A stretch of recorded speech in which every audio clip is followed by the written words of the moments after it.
We're on page 83. Oh, I thought it was 84, but anyhow.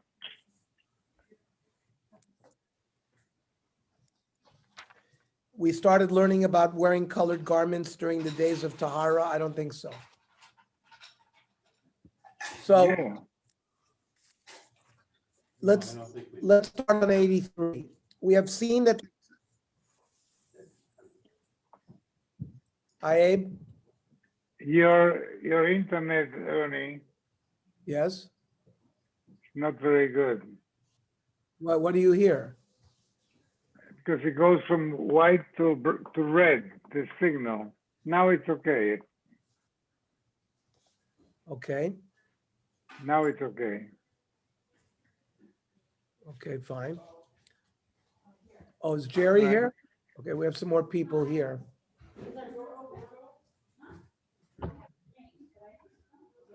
Hi, Abe.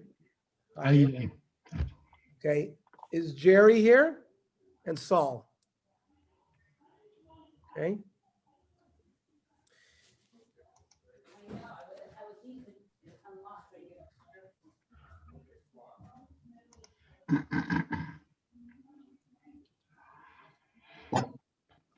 Saul, who's here? Nobody? Okay. So we're on 83.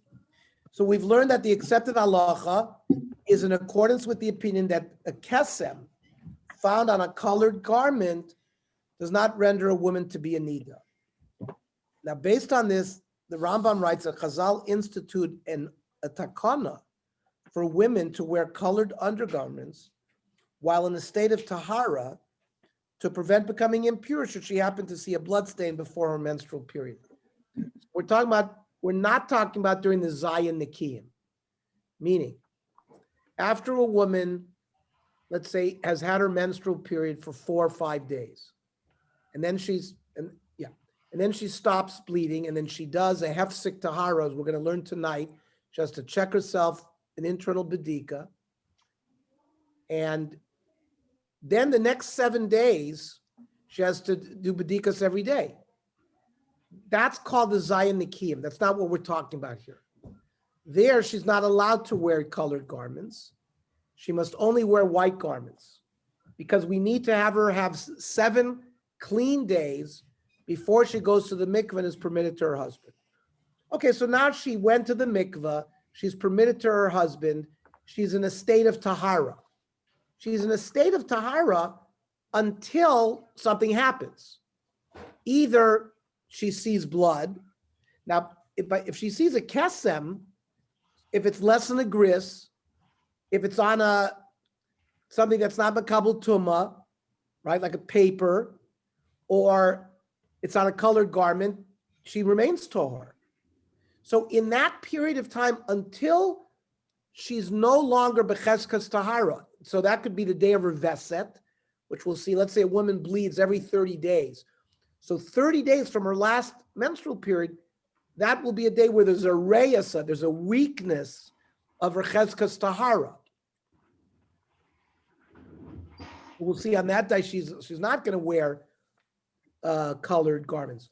But throughout the period of time that she's living with her husband, that she's in a state of tahara, the Rambam says that Chazal made a takana that she should wear colored garments. Therefore, if she has a colored spot on the colored garment, it's not going to render her tameh. To prevent becoming impure, should she happen to see a blood stain before her actual menstrual period. Says the Rambam in Hilchos Isurei Bia, Aval klit sivonim ein choshem lekesem hanimtza behen. If she's wearing colored undergarments, we're not worried about a stain that she finds on that. Lefichach tiknu chachamim shetilbash ha'isha bigdei tzivonim k'dei latzila midin haksomim. The Rambam brings that the Chazal made a takana that women during this period of time of tahara should wear colored garments.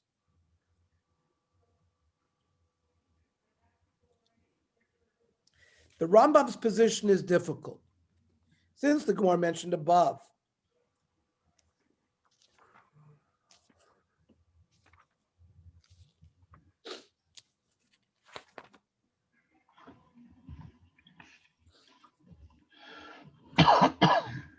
which was Masechta Nida, Samech Aleph, which talked about the colored garments, it indicated that no specific takana was enacted instructing women to wear colored garments. It just gave a matter-of-fact opinion that if a kesem was found on a colored undergarment, it doesn't render her tamei. Nowhere there in the Gemara and the Mishnah did anyone state that Chazal made a takana. The Rambam sort of picked this out of air. The Magid Mishnah, cited in the Kesef Mishnah, suggests that perhaps the Rambam had a different version of the text of the Gemara. Or alternatively, he suggests that the Gemara did not mean that no ordinance existed to wear colored garments. Rather, it simply was noting that it was unknown who would have made such an ordinance, but the conclusion of the Gemara may still be that the ordinance was enacted. Says the Kesef Mishnah, who of course is Rav Yosef Karo, Kosav Araga Magid, Darminim beGemara Man Takinu. It said in the Gemara, who made a takana? It's just Shalohutru. Ela Shalohutru. Rather, they permitted only. That which we said that they did not make a takana was pushed away. The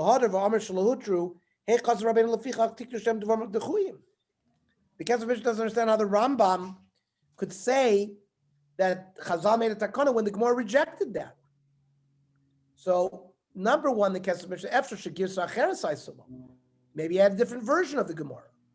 Oh, Shehu Sover, maybe the Rambam held, the Kivan de lo Itchi, my de Amar Tiknu El Mishum de lo Yodamantik. They didn't reject the whole concept of a takana, they just didn't know who made the takana.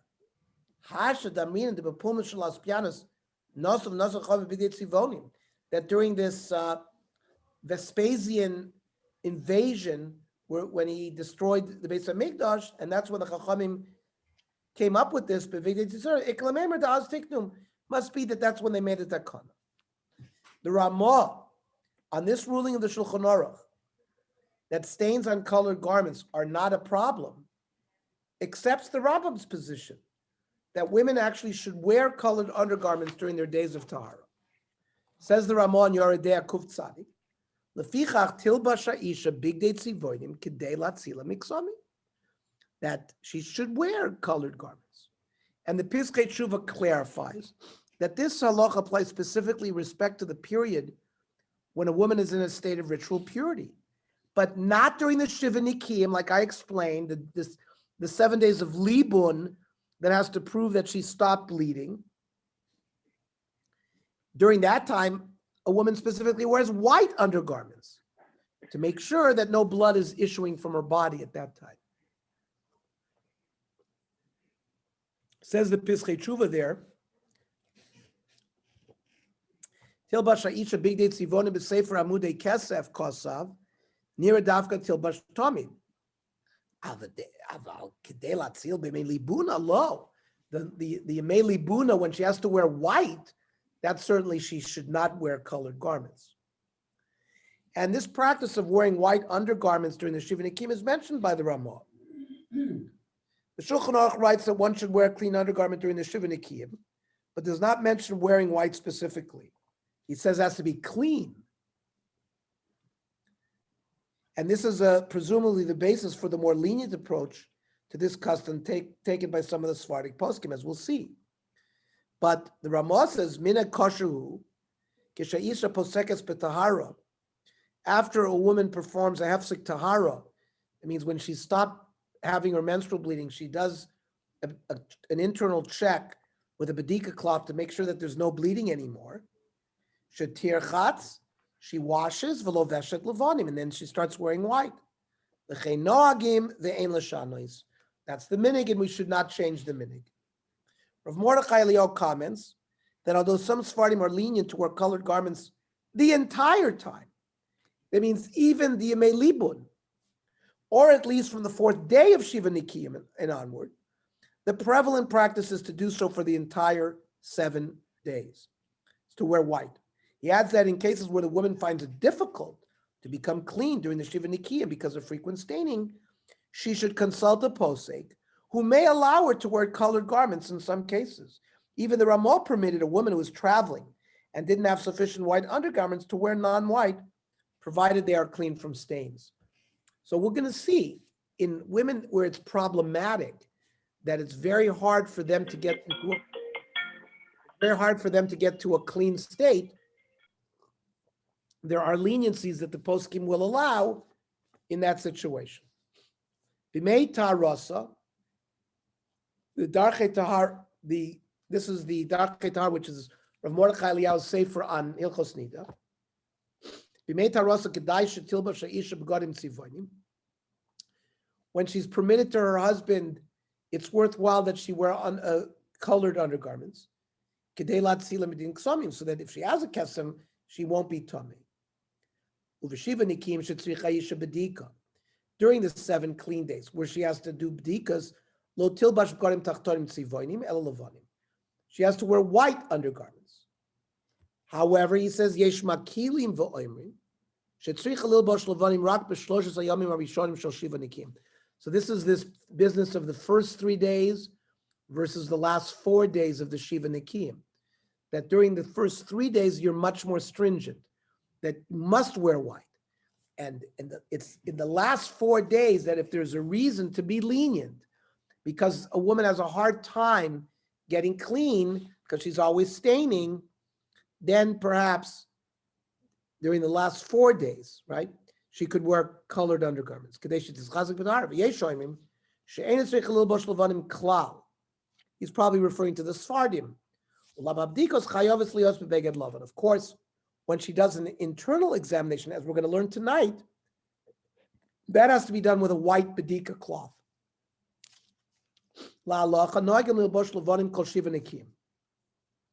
The standard minig is that during the 7 days of counting clean, before she goes to the mikvah, she should wear white undergarments. If there's a woman who is spotting during the Shiva Nikim,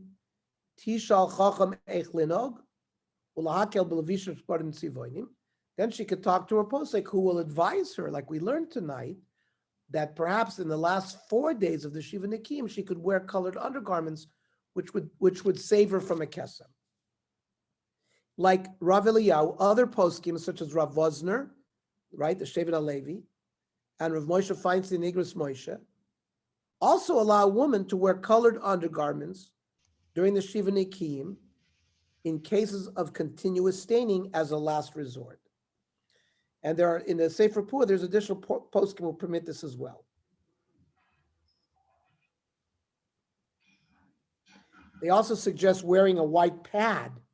Remember, a pad is paper. So the kesem is not going to render her tomei. That's the other leniency they might give her.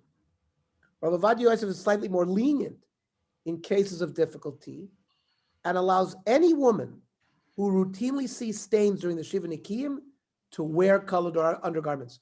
So it's amazing, gentlemen, tonight what we've seen, the width and breadth of the shitot going from machmir to lenient, and the reasons for it. So the Taras Abayis, which is Rav Ovadia's sefer, Isha Sherigila Liros Ksamim Beli Argasha, a woman who unfortunately is afflicted with stains. Tilbash Tomid Bigdei Tzivonim, he advises she should always wear undergarments colored. V'imtir Aleim Ksamim Tali Meinemi, you can ignore them. V'lo Tochush Lem, doesn't have to worry. V'afilu Kisha Sofer Shiva Nikiyim. He says even during the white 7 days of Nikiyim, Yichol Lilbosh Bigdei Tzivonim, V'chein La'atzia Sidanim Shal Mitosa Ba'ofen Shu Tzivonim, also to change the sheets so that they shouldn't be white sheets, they should be dark, they should be colored sheets. Uvazet Tatzmel Atzma Mitumas Ksamim. Now, are you required to do an internal bedika when a woman finds a kesem? We haven't discussed that yet. Where, let's say, she's been to the mikvah, she's having, she's in a state of tahara, she sees a kesem, but it's on a colored undergarment, so it doesn't render her tummy. But does she have to worry that maybe this is the beginning of new bleeding, right? A woman who is not a nida will discover a stain that fails to meet the specific regulations that would generate tumor, like we've all learned in the last few weeks. such as where it appears on a colored garment or on a surface that is not susceptible to tumah, such as toilet paper, or in a quantity smaller than a gris. What should she do in such a case? The stain is a large one.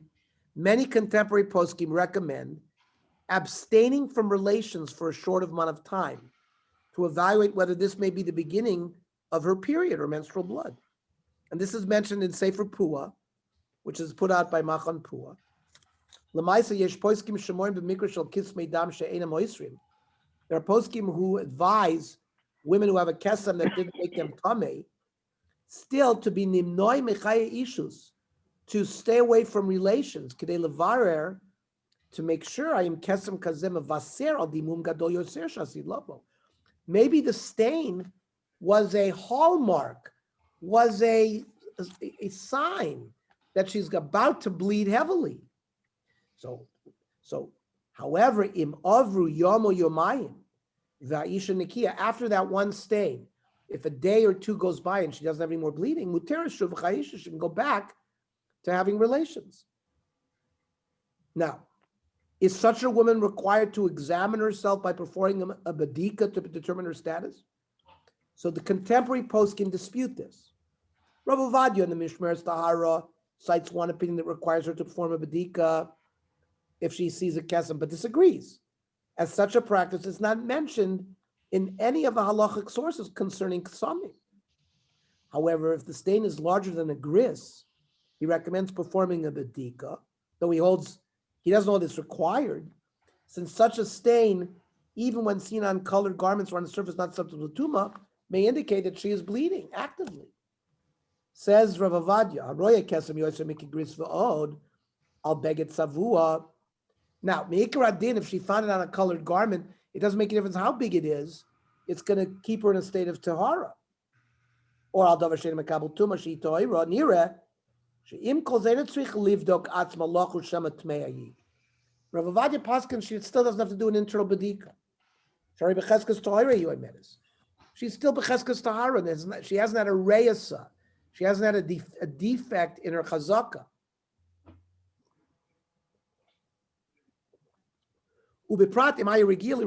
Certainly, if this is a woman that is periodically seeing stains, if she's not required to do a bedika, he advises not to do it because she'll ruin herself. Rav Gon Rav Yichol Mechel Stern in Shari Tarahevi Divrei Sefer Chidushim Uvi Urim Leilchos Nida. Shekos of Sheisha Shematza Kesem Tar, that if a woman found a kesem on either paper or colored undergarment, he holds chayeves livdok atzmiyah. She should do a bedika. The ein evdel ma kesem lacho yavish doesn't make a difference if it's moist or dry. Because of alav udvarav tmuim. The Rav Stern commenting on the Shari Torah said those words are I'm wondering about it. She'im kain hayla poskim laskir dinze. The poskim should have mentioned that she needs to do a bedika. Umimash lo iskiru davers are klal. The fact that there's silence in the halachic literature regarding that, there's no chiyuv to do a bedika. Since the kesem is tor, lo nechshav reyes klal. Like I said, it's not a deficiency in her chazaka. The whole din of a kesem is that it didn't come from her. It came from a squashed insect, right? There's no svara even to say that she needs a bedika. Says Rav Ovadia that though, if you found a bigger than a penny, even al beget savua, or al davar shein makabel tumor on paper, that it may be blood that came from her body. That's not Rav Ovadia, that's Rav Yechiel Mechel Stern. However, Rav Yosef Sholem El Yoshev, Shem Isha Motza Kesem Yosef Meshir Ma'Kol Shel Zmanenu. So remember, the gris of the Chachamim was a much larger louse than we have today. The lice today are much smaller. So remember, we were poskim were machmir. Today's poskim, some of them are machmir, that if you find a gris bigger than, than today's louse, right? Shemisha motzes kesem yoser mishir makol shos manenu, chayav is livdok atzmo. Rav Elyashiv is machmir and says, so even if you found it less than a gris, but bigger than the size of what our current louse is, that he would require the women to do an internal bedika. Now, umad vil yodim ishtolim. These words that Rav Stern wrote are going to come back to him. Rav Avadia points out that the poskim never required bedika. We never heard this thing. He never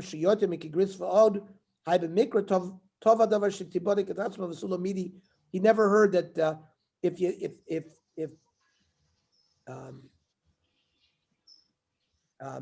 the only thing to do, that if you found a gris, if you found a stain bigger than a gris, she could do a bedika, but she's not chayiv to. Rav Vosner in the Shevet HaLevi notes that performing a bedika when seeing a kesem while not in a state of nida is not required. So he holds like Rav Avadia, since it's not mentioned by earlier sources. Nevertheless, he's more stringent, Rav Yosef, recommends performing a bedika even when seeing a stain larger than the size of lice today, since the possibility of attributing that stain to a louse is more questionable in our time. Right? V'isha shemotza kesem, v'achacham tier. Right? A woman found a stain, and the chacham showed it to a chacham, and the chacham said it's okay. Yesh misha kosov shetzricha livdok atzma. Right? He's quoting the person who says there has to be a bedika. This from the Chidushi Abu'urim. There's real no source for it.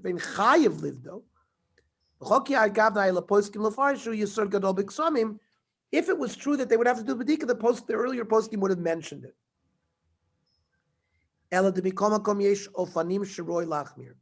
He says there are times where you should be machmir. You found a stain less than a penny, but bigger than our lice. In that case, we can't be toile it.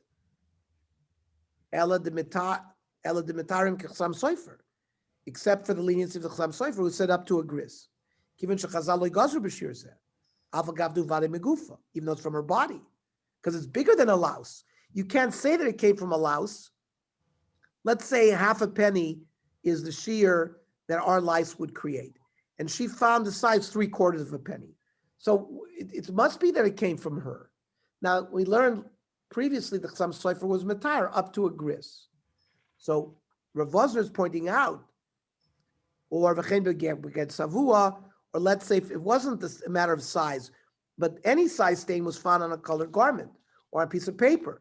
The Torah Agav Devada Migufa. There we say, doesn't make a difference it came from her body. She's still tor. But says Rav Vosner, there's reasons to believe that she might be bleeding internally. And even though the poskim were silent about this, it doesn't need to be a bedika. So if it's less than today's louse, you don't have to worry at all. You don't need a bedika.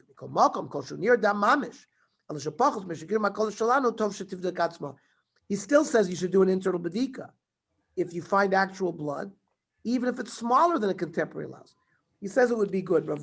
Rav Vosner continues to suggest that if she finds a kesem on the day of her veset, which is the expected time of menstruation, it's logical that she should examine herself, even if the stale is smaller than a gris, or even if her garment is colored or on a surface that's not susceptible to tumah.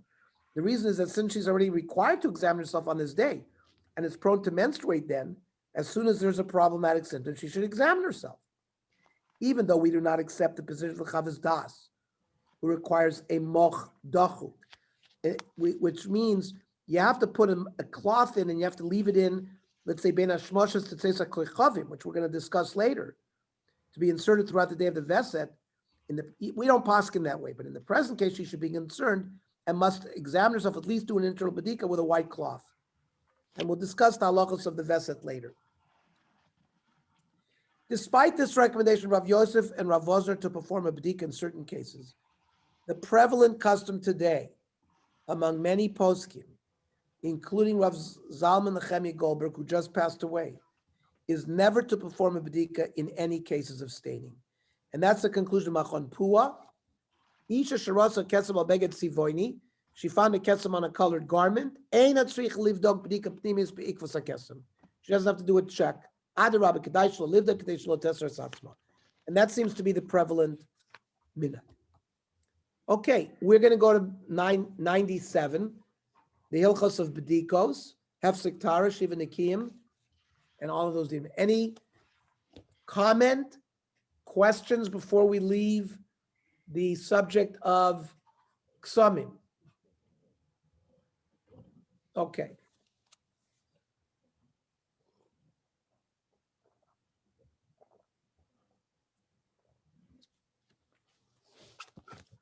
In the previous Shiurim, we discussed the principles of when a woman who bleeds becomes a nida on a Torah level.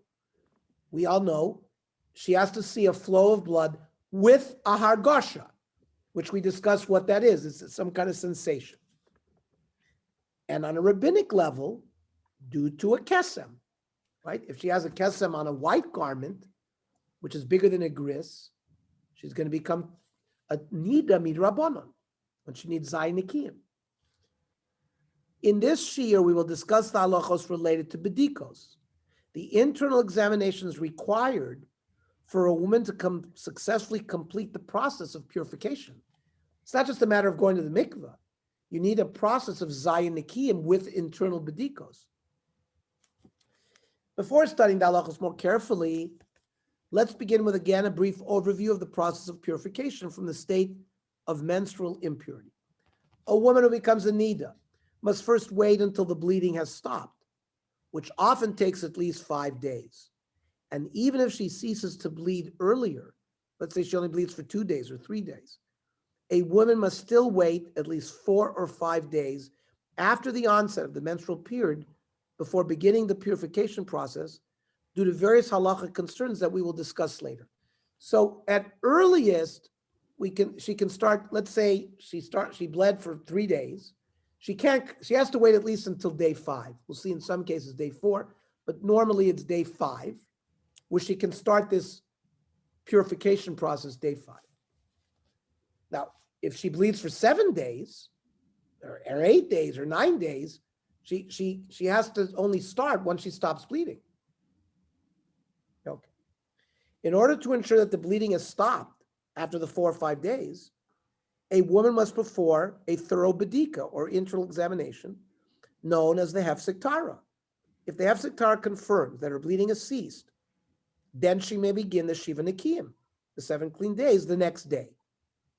Now, during this entire time, the 7 days, she must be free from problematic bleeding or staining. For this reason, she performs bedikos every day to ensure that she is no longer bleeding. If she finds blood during these bedikas, then all of the days that she counted, let's say she counted 5 clean days, and on day 6, she does an internal bedika and she finds blood, you wipe away all of those days. And she begins counting the Shiva Nikim again from the beginning. If she sees a kesem that is considered tameh, in line with the criteria discussed in the Shir on Ksamim, she would also need to begin the Shiva Nikim again from the beginning. Once the Shiva Nikim are complete, she may then immerse in the mikveh the next night, and we'll discuss that in later shiurim, exactly the timing of the mikveh. So we will begin with a discussion of the halachos of the hefsek tara, which, as mentioned, is the bedika, the internal examination, designed to ensure that any menstrual bleeding is stopped. The hefsek tara consists of 3 stages, each of which will be discussed below. Preparation for the bedika itself, and inserting the moch dachuk. Now, the Ramah notes that the proper custom is to wash herself off prior to performing the bedika. Mina kasherhu, kishayisra poisekes betahara, that when she does this hefsek tara, shetirchat, she should wash the loveshes levanim and put on white undergarments. Omnam im lo rachza, let's say she didn't take a a full bath or a shower. But rak paneh shel mata, she should at least clean her genitalia. Dai bekach. V'chein noagim ve'ein l'shamis. That's the accepted minig. And the footnote says that ideally, one should wash the inside surfaces of her thighs. It does not seem, though, that she needs to wash her entire body, in contrast to the position of the Darkei Tahara, which we're going to see later on, who says to wash the entire body.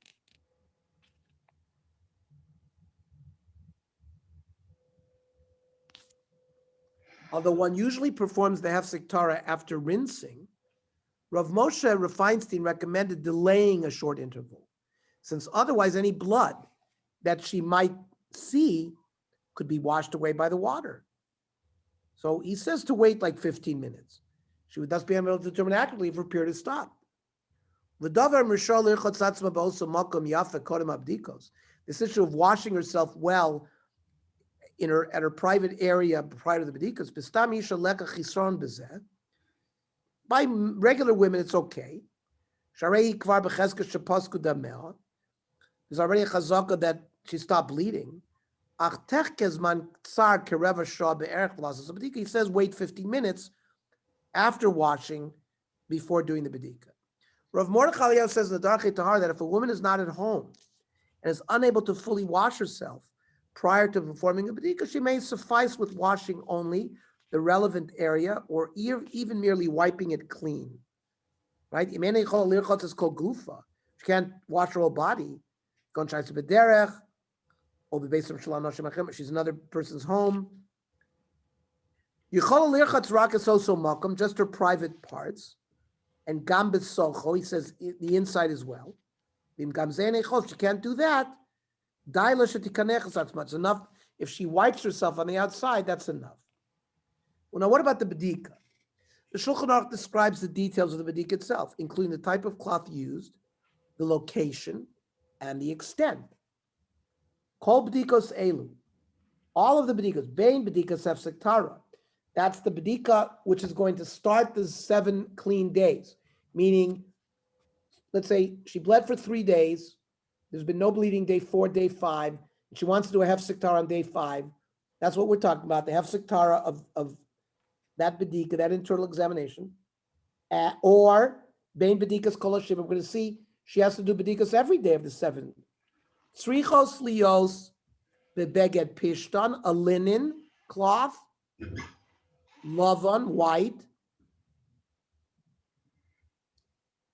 Beveged pishtan lavan yashon, or betsemer gefen, or it could be cotton, or betsemer lavan, or wool, as long as it's soft and clean and white.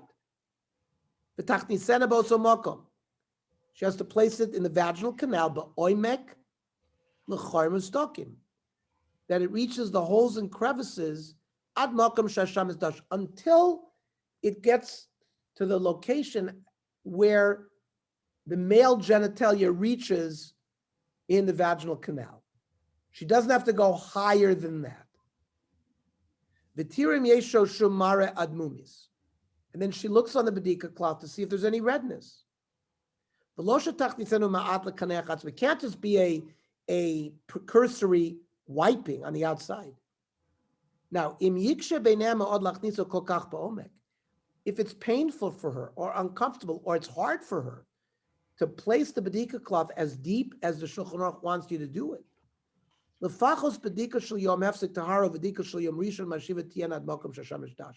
he says at least the bedika of the hefsek tahara, which is what we're talking about, the first hefsek, and the first bedika on the first clean day, if you can get to that location high enough on those days, he's happy. Says the Ramah, Vimlo also came to b'dikas yom rishon. If she wasn't able to do it on the first day, Tasa pamachas came to b'dikas shar yomim. As long as she does it on one of the other 7 days, she's okay. Miu b'di'evet im lo asa chen klal. So now the Ramah says b'di'evet, if she didn't go as far as the Shulchan Aruch wants you to go, she went into the holes and the cracks of the vaginal canal as far as she could go.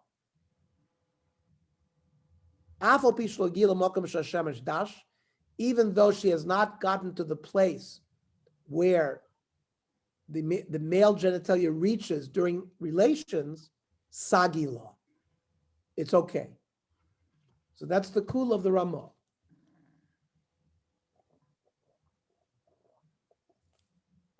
She performs the hefsek tara, but finds blood on it. She may rinse the area well a second time and attempt another hefsek tara, provided it's not yet after shkia, which is the official deadline for sunset, which is the official deadline for performing a hefsek tara. So understand, she could wash her. Let's say it's 2 hours before shkia, and she does a bedika, and she finds a little blood. So she can rinse and clean herself and try it again a half hour later. Isha Shabbat Katzma B'dika Sefsik Pataru Matzah Ha'ed Meluchlek B'dam, and the cloth has blood. She can go and wash again. V'tivdok shenis. And if the B'dika cloth is now clean, even though it's the second check, also la B'dika Zula, B'dika Sefsik Patara. So she's now done the Hefsek B'tahara. She's now broken from the previous bleeding. Now the next day is going to be day number 1. It's going to be her first B'dika day. Right. Also B'dika Zula, B'dika Zula. He says, even if the B'dika cloth came out the second and the third check bloody, she can wash herself clean and try again. Until she finds the cloth to be completely clean. As long as she finishes before Ben Hashmashos. The Sefer Pua cautions that ideally one should wait a short amount of time between these bedikos, since otherwise excessive internal examinations causes irritation and bleeding. So in order to allow for this, one must begin the hefsek tar with sufficient time before sunset to be able to wait this long should she find blood the first time. So again, she has to time it, like I said, 2 hours before, an hour before. Right?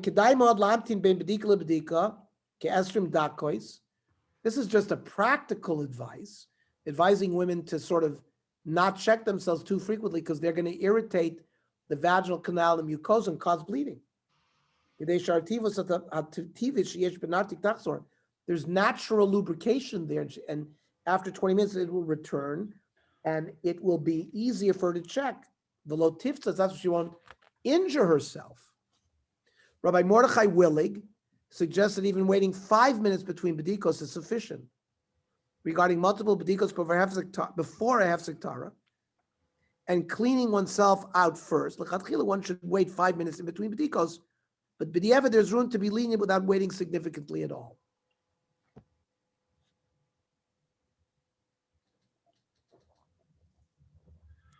What about the moch dachuk?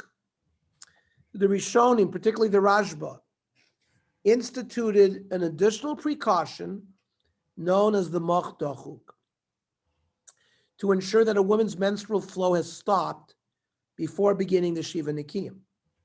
Right? So here we are. She bled for 3 days. She didn't bleed on day 4, and she didn't bleed on day 5.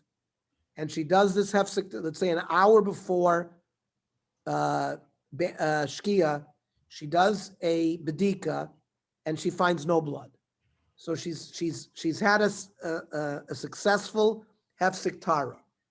Besides that, the Rashba says, before you can begin counting now Sheva Nikiyim, the moch dachuk is a cloth inserted into the vaginal area after the hefsek tara has been removed and inspected, and left there for the duration of bein hashmashos.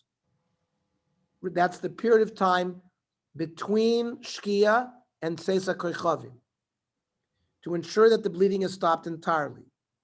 And the Shulchan Aruch records this procedure as the practical halachic ideal.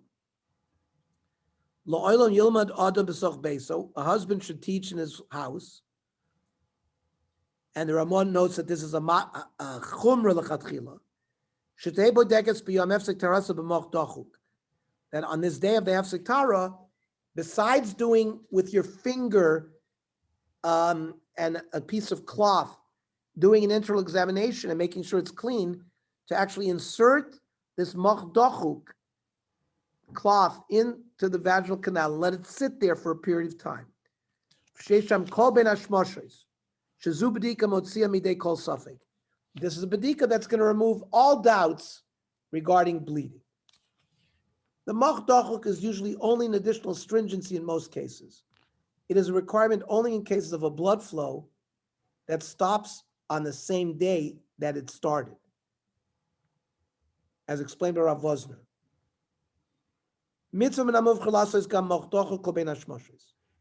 It's a admirable mitzvah, the right way to do it, to do a machdochuk. Milvad b'dikas hefsek, separately from the hefsek tara, b'chornev zdakim. V'usha tasim eid b'dika, you put a cloth, and it should be sitting indwelling in the canal between shkia and tzeitzah kocha. And he now clarifies who needs to do that. Rasa yom echad bilvad. Also hefsek tara, let's say she saw bleeding for one day, and then she does a hefsek tahara, and it's now clean. She needs to do a hefsek tahara on that day. V'tamtin milispor shivas anekiyim aracha chamisha yomim.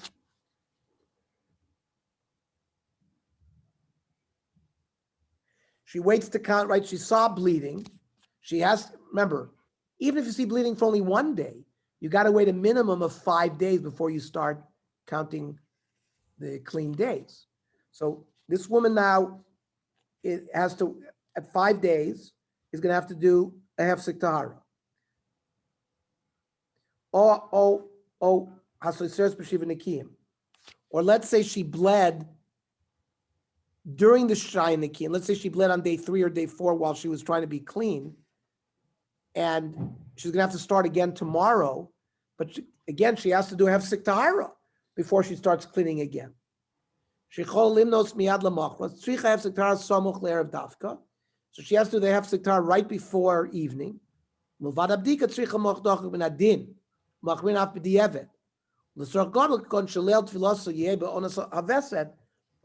say there's going to be a problem with the night of the mikvah is going to be the time of her veset, then she should ask a posik whether she needs to do the moch dochuk or not.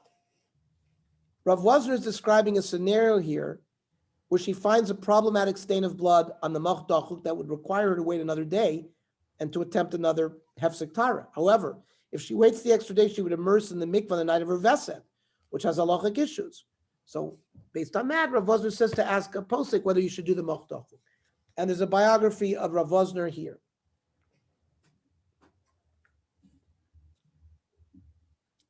It is important to emphasize that the hefsek tara is the primary inspection.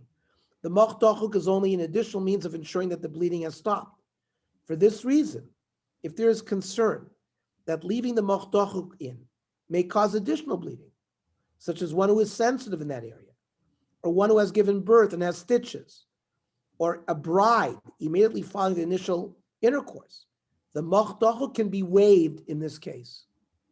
So the moch dochuk is a chumrah, should be used, l'chatchila said the Ramah, in most cases, but there'll be cases where the moch dochuk can be avoided. Im kasher la latet moch dochuk b'meshach kol zman ben hashmashos. If it's hard for her to wear the moch dochuk throughout the ben hashmashos, kegon shehi regisha, she's sensitive there. V'moch garach lag ke'ein, and this cloth having it be in there for that period of time cause her pain.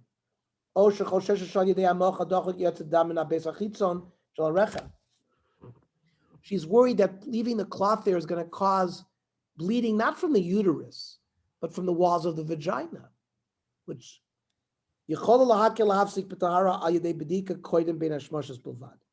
she can refrain from the moch dochuk and just do the internal examination before the ben hashmashos.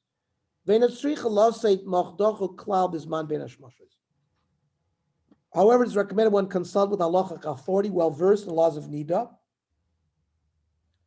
or a trained yoetzet halacha before deciding on one's own to forego inserting a mochdachuk to confirm that this is in fact the most appropriate approach to follow. If a woman is concerned that even the regular hefsek tahara may cause irritation or non-menstrual bleeding, she may wet her bedika cloth first and then perform the bedika very gently. Alternatively, women in many Jewish communities, often who are nurses, have been trained as bodkos tahara and can perform the bedika for her while avoiding the sensitive area with the wound that will cause her to bleed. Let's say she had a wound there. So a nurse can come in and do a bedika for her, avoiding that. Although bodkos tahara are more common in Israel than in the Golah, in recent years, many women around the world have been trained to serve as bodkos. And there's even a website, and the mikvah staff can be asked about bodkos. So what's the proper time to do the hefsek tahara? What's the proper time of day? According to Shulchan Aruch, it should be done close to Bein Hashmashos, shortly before sunset. The Ramah adds that although this is the standard custom, a proper clean hefsek tahara is also valid if performed in the morning. Shiva Yomim Shaz Zava Soiferes, right? If a Zava, a woman who became a Zava Gdola and is counting 7 clean days, Matchilim Imachras Yom Shepaskabo, you start counting clean days only after the day where she stopped. The Kach Mishpatan, this is a law. Im Tera Shnei Yomim or Shlosh, let's say she saw 2 or 3 days of bleeding. Upaska Liros, and then she stopped seeing. Bodekas B'Yom Shepaska, she checks on the day that she stopped. Kidei Shetifsak B'Tahara. So we know for sure that she's tar when she starts counting. Ubedika Zutei Samach L'Bein Hashmashos. V'chei Noagin L'Chatchila. Uv'di'evet Afilu Lo Bar Katz Marak Shachris U'Matzatz Matorech Sagi B'Kach. Says Ramah, if she checks herself in the morning, that's fine. As long as she doesn't bleed again during the day, the next day will be her first clean day. It's Monday morning. She checks herself, and let's say it's day 5 after she had started bleeding 5 days ago. So then on Tuesdays, it's going to be her first clean day to count. Rav Yitzchak Mordechai Rubin in his Marak Kohen summarizes the practical halacha in the passage below. He writes that one should ideally perform the hefsek tahara within the final 2.5 hours before Shkia. But if that is not possible, one may do so even from the morning, except when her flow only has lasted for 1 day. Yesh lishtadav lasas bedikas hefsek tahara samach l'shkia sachama, omnam tzrich lahakpid shetiyel lefnei hashkia. So the normal time to do it is before sunset. L'chatchila elagdima lefnei zman mincha ketana. You shouldn't do it before mincha ketana, which is right 9.5 hours. Shushatayim umechtas manios lefnei hashkia, 2.5 halachic hours before the shkia. Let's say a woman works in the afternoon. Or shetortis bechutz lebeiz, I'm very busy out of the house. Ve'enan yicholos lasos az bdikas hefsek tahara karoi. Yicholos lakel. Lasos rachitza ve'hefsek tahara kvar b'shachris. She can wash herself, because remember we said before the bedika you have to wash yourself and do the bedika. She can do it in the morning. Some poskim, such as Rav Binyamin 4, suggest doing a bedika in the morning in case one is unable to perform one in the afternoon for some reason. It's good practice for women to do a thorough bedika in the morning, preceding the hefsek tahara, since in an ex post facto situation, if she forgot to do a bedika at the end of the day, Rav may accept the morning bedika in place of hefsek tahara. The same would apply to someone who's busy with her children in the afternoon. She may not have time. So what is the halacha if the hefsek tahara was performed after shkia? So contemporary poskim in Eretz Yisrael have a machlokas. According to the Marak Kohen Darchei Tahara, a hefsek performed after shkia cannot be considered as having taken place on that day. And the same is true if one is unsure of the time it was performed. In their opinion, one was made an additional day before beginning the Shavina Kiyum. So in our example, like we said, if she was going to do the bedika Monday, and shkia is at 6 p.m., and it turns out she did it at 6:30 p.m., So that doesn't count. That Monday doesn't count. The Hefsek Tahara will have to be taking place Tuesday. And her first clean day will only be Wednesday. You can't do it after Shkia. If she forgot, you can't start that Tuesday is not the first clean day. It's going to be the Wednesday that's the first clean day. And of course, remember Monday she did it at 6:30 p.m. Tuesday at 5:30 p.m. a half hour before Shkia, she has to do another Hefsek Tahara.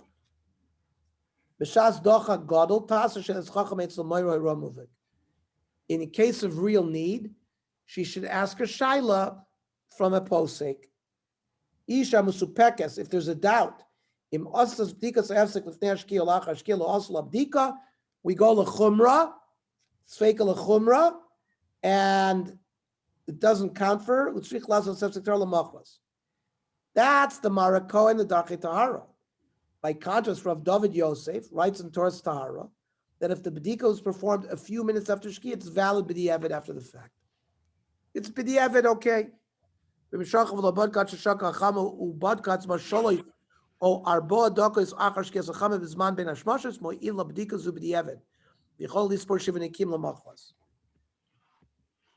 Ovadia, who is Rav David Yosef's father, rules that if one did not perform the Hefsek Tahara before sunset, one may do so even until 13 minutes after sunset. In the Golah, especially in the United States and Europe, where the period between sunset and nightfall is longer than in Eretz Yisrael, more poskim are lenient b'di'evet, at least for 9 minutes, based on a ruling of Rav Moshe, that there is a sveika during the first 9 minutes after sunset. This double doubt refers to issues related to the time of halachic sunset and twilight. According to many opinions, twilight really doesn't begin until long after sunset. According to these opinions, most notably Rabbeinu Tam, it is still considered daytime and close to an hour after sunset. Even according to those who treat the time after sunset as twilight, meaning Ben Hashmashos, it's uncertain whether twilight is considered to be part of the next day or part of the previous day, right? Ben Hashmashos is Safek Yom, Safek Laila, due to the double doubt that maybe it's day, right? Because of the sheet of Rabbeinu Tam. And maybe even though it's Ben Hashmashos, right, it's not day, but maybe it could be the day before, not the next day. So that's the Sveika. Due to double doubt, there's room to be lenient, at least for the time that all consider to be before nightfall. How to calculate it's 9 minutes is beyond the scope of this year, but you get the picture. However, Rav Forst reports that Rav Moshe's son, Rav David, who recently passed away, was only lenient when the situation necessitated a lenient ruling. Says the Igros Moshe, lenient Hefsek Tahara Maisa Nusa.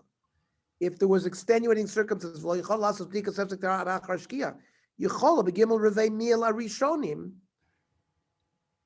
first 3/4 of a meal, which is 9 minutes, due to a double doubt. It's